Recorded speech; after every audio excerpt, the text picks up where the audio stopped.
जैसे कि आप स्क्रीन पर देख रहे हैं, इस वक्त इशू ऑफ डिवेंचर्स क्लास 12 ऋण पत्रों का निर्गमन, इसी चैप्टर से रिलेटेड प्रश्न संख्या 8 यानी क्वेश्चन नंबर 8 आपके सामने मौजूद है। इससे पहले क्वेश्चन नंबर 7 तक की वीडियोज YouTube पर ऑलरेडी अपलोडेड है। प्लेलिस्ट का प्रयोग करके आप वहां से सॉल्यूशन को देख सकते हैं। यदि आप एक न्यू स्टूडेंट हैं और आपने धीरज सर कॉमर्स क्लासेज चैनल को अभी तक सब्सक्राइब नहीं किया है, तो कॉमर्स से रिलेटेड तमाम वीडियोज की अपडेट्स पाने के लिए इस चैनल को अवश्य सब्सक्राइब कर लीजिए। चलिए शुरू करते हैं क्वेश्चन नंबर 8। वीडियो कैसा लगा, यह सॉल्यूशन करने का तरीका कैसा लगा, आप अपने कमेंट में अपने डिस्ट्रिक्ट और स्टेट के साथ ज़रूर कमेंट कीजिए, जिससे हमें ये ज़रूर पता लग जाए कि ये वीडियो कहाँ तक के बच्चे देख रहे हैं, इसका लाभ कहाँ तक के बच्चे उठा पा रहे हैं।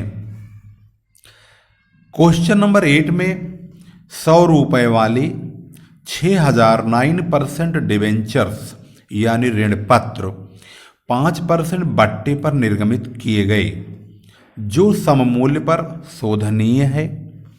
इसका मतलब हुआ कि यदि हम 6000 को 100 से गुणा करेंगे तो डिवेंचर की जो वैल्यू है वो 6 लाख रुपए हो जाएगी। लेकिन इसी डिवेंचर को 5% बट्टे पर जब निर्गमित करेंगे तो हम 6 लाख का 5% अगर काटेंगे तो 30,000 रुपये होता है। इसका मतलब ये हुआ कि जो हमें 6 लाख रुपए प्राप्त होने वाले थे वे 30,000 रुपये कम मिलेंगे, यानी 5,70,000 रुपये ही प्राप्त होंगे, जो सम मूल्य पर शोधनीय है। इसका मतलब होता है कंपनी 6 लाख रुपए के डिबेंचरों को जब जनता को बेचती है तो 5,70,000 रुपये उनसे प्राप्त करती है, 30,000 रुपये उनको डिस्काउंट दे देती है। लेकिन जब कंपनी पैसा वापस करेगी जनता को तो वह पूरे 6 के 6 लाख रुपए ही वापस करेगी, क्योंकि सम मूल्य का मतलब 6 लाख रुपए होता है। नियम के मुताबिक जब इसकी जर्नल एंट्री होगी तो कंपनी के बैंक में आप देखेंगे स्क्रीन पर इस वक्त कंपनी का जो बैंक है वो पूरा 5,70,000 रुपये दिखाएगा, यानी बैंक अकाउंट डेबिट होगा 5,70,000 रुपये से। डिस्काउंट जो है वो इशू ऑफ डिवेंचर्स के टाइम का 30,000 रुपये कट जाएगा, डेबिट होगा टू 9% डिवेंचर्स अकाउंट में 6 लाख रुपए पूरे लिख दिए जाएंगे।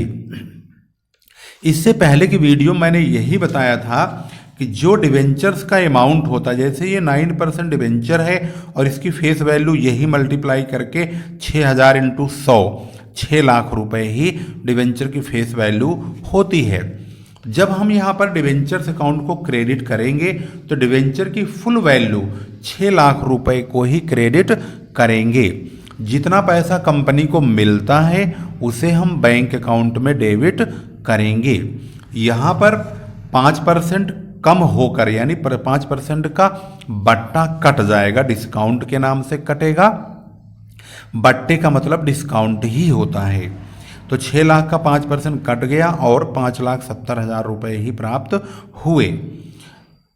सेकेंड पॉइंट पे अगर ध्यान देंगे तो यहाँ यही डिवेंचर जो इसमें 6 लाख का है तो 3,000 की 100 में गुणा करेंगे, मल्टीप्लाई करेंगे तो ये डिवेंचर 3 लाख रुपए का हो जाएगा। और ये 9% वाला ही डिवेंचर है, इसको भी 5% बट्टे पर निर्गमित किया गया है। इसमें भी 3 लाख का 5% 15,000 रुपये कट जाएगा, तो 3 लाख के बजाय 5,000 मतलब 5% बट्टा काटेंगे 15,000 रुपये, तो 2,85,000 रुपये ही कंपनी को प्राप्त होगा। लेकिन कंपनी जब वापस करेगी पैसे को तो 3 लाख रुपए का 5% 15,000 रुपये फालतू करेगी कंपनी वापसी। यानी 3 लाख तो वो करेंगे ही करेंगे, 15,000 रुपये और भी करेंगे प्रीमियम ऑन रिडेम्पशन के नाम से। जब हम इसकी एंट्री करेंगे बैंक में तो बैंक अकाउंट डेबिट होगा 2,85,000 रुपये से। जो डिस्काउंट होगा 15,000 का वो लिखा जाएगा और डिबेंचर की फेस वैल्यू पूरी 3 लाख रुपए की लिखेंगे। जो प्रीमियम और रिडेम्पशन हुआ है 15,000 का वो क्रेडिट में लिखेंगे। इसकी वजह से ही कंपनी को 15,000 का नुकसान होगा। Loss on issue of debentures account के नाम से 15,000 रुपये लिख देंगे। डेबिट और क्रेडिट का टोटल करेंगे तो 3,15,000 डेबिट में, 3,15,000 क्रेडिट में हो जाएगा। यहाँ पर ध्यान देने वाली बात यह है, जहाँ आपको कन्फ्यूजन हो सकता है, ये जो loss on issue of debentures है 15,000 का और discount on issue of debenture है 15,000 का, ये दोनों रकम 5% जो बट्टा बोला गया है, 3 लाख का 5% काटा गया तो 15,000 बट्टा आ गया और यही 5% फिर 3 लाख पे काटा गया तो 15,000 प्रीमियम का पैसा आ गया। यही प्रीमियम लास्ट वाला जो शोधन के समय होता है ये लॉस होता है।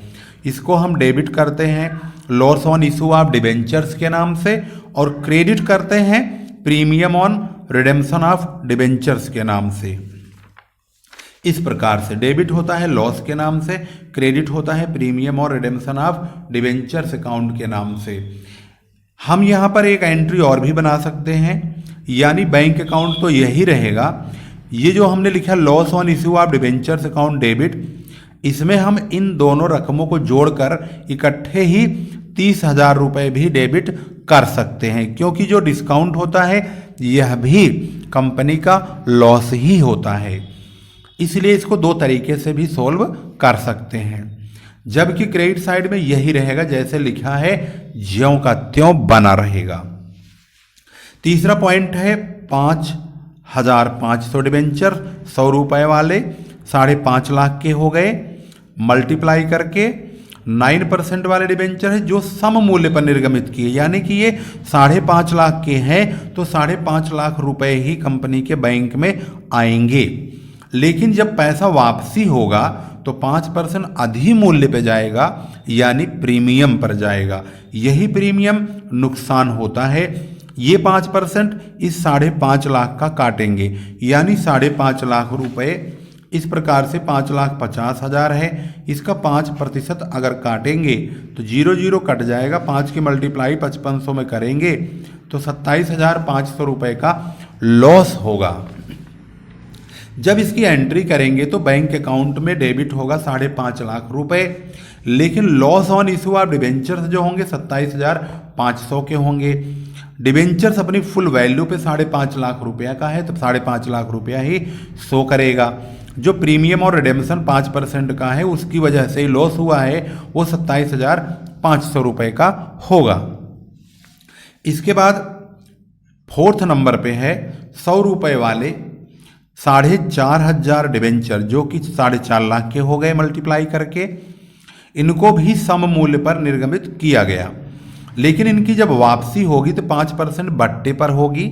तो ध्यान रखेंगे जब शोधन के समय यानी भुगतान के समय का बट्टा होता है उस पर कोई विशेष ध्यान देने की ज़रूरत नहीं है, क्योंकि यहाँ कंपनी को फ़ायदा मिलता है। लेकिन इस हिसाब से जनरलाइज किया गया है कि कंपनी अपना फ़ायदा नहीं दिखा सकती है, तो ये जो फ़ायदा कंपनी को मिलेगा वह हिडन रहेगा।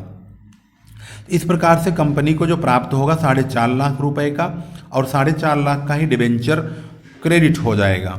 बैंक अकाउंट डेबिट 4.5 लाख रुपए और 9% डिबेंचर्स अकाउंट हो जाएंगे 4.5 लाख रुपए के क्रेडिट। इस प्रकार से इसमें no profit, no loss, no premium, no discount, सब कुछ सिंपल।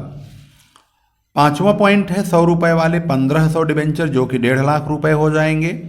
ये भी 9% वाले हैं, इनको 3% प्रीमियम पर निर्गमित किया है। जो निर्गमित के समय का प्रीमियम होता है इसको सिक्योरिटी प्रीमियम बोलते हैं और ये क्रेडिट हो जाता है और ये बैंक में जुड़ करके बैंक में डेबिट हो जाता है। जब हम इसको बैंक की एंट्री करेंगे तो 1.5 लाख में ये 4500 रुपये भी जुड़ेगा। 4500 कहाँ से आया? ये जो 1.5 लाख रुपया है इसका ही 3% काटेंगे, यानी 1,50,000 गुणा 3/100 तो 4,500 रुपये आएगा। तो कंपनी के बैंक में 1,50,000 तो मिलेगा ही मिलेगा, 4500 रुपये प्रीमियम वाले भी मिलेंगे। बैंक अकाउंट डेबिट होगा 1,54,500 से, जिसमें 9% डिबेंचर्स की वैल्यू 1.5 लाख रुपए होगी। ये हमने राइट लगाया है 1,50,000 1,50,000 है और सिक्योरिटीज प्रीमियम जो है वो 4500 का है, जिसका अमाउंट हमने आपको बताया था 1.5 लाख रुपए का 3% काट के आएगा। 0 से 0 कट गया, 15 3 4500 हो गया। इस तरह से ये रकम आई है। शोधन के समय यहाँ पर कुछ नहीं है, घाटा तो है नहीं क्योंकि सम मूल्य पर शोधन है, तो इस सिचुएशन में कंपनी को कोई लॉस नहीं होगा। क्वेश्चन नंबर यह 8 था, जिसकी शुरुआत बाकायदे इस प्रकार से हुई थी। स्टेप बाय स्टेप आप एक एक करके देख लेंगे। देखने के बाद जो आपको जौन सा पॉइंट उतारना होगा, कॉपी करना होगा, उस पर आप स्क्रीन पर टच कर देंगे तो वह वीडियो वहीं रुक जाएगी और आप दोबारा टच करेंगे तो जो लिखे हुए इधर उधर दिखाई देते हैं वे हट जाएंगे और आप बाकायदे इसको नोट कर सकते हैं। इस प्रकार से क्वेश्चन नंबर 8 समाप्त हो गया है।